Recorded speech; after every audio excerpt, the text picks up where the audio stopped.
कल को अगर 27वीं आईनी तरमीम आती है और पार्लियामेंट ये फैसला करती है कि an executive officer will sit above the Supreme Court and decide all cases finally, can you not look at it?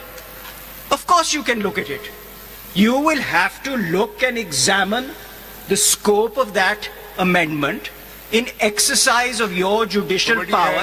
Nobody has declined to hear your merit case or 226 amendment challenge. Your Lordship, by this bench. I am ये तो हम नहीं addressing. कह रहे आपसे कि हम नहीं सुन रहे इसको. मतलब if you want to argue on merit, obviously we will hear your case whether the constitutional Merits की मैं बात नहीं amendment कर is रहा. in accordance with the basic structure and scheme or not. That is Lord, the my basic Lord, point of your challenge. मैं ये कह रहा हूँ कि आप लोग जो observations आ रही हैं from some members of the bench No, no. कि आपने जो हम बात की अगर कि- चाहें भी आप if- हमें रास्ता दिखाएं. No, मैं no. कह रहा हूँ रास्ता है.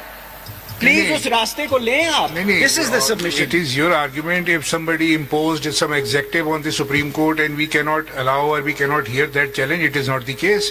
Still we can hear, you can start your argument on merit right now on the main petition if you No, want my lord, to. first- So कोई issue ही नहीं है. जी जी आपको वो सुनते हैं if you will be able to convince us whether it is against the basic structure and the basic scheme of the constitution. This is the only ground for striking down the constitutional amendment in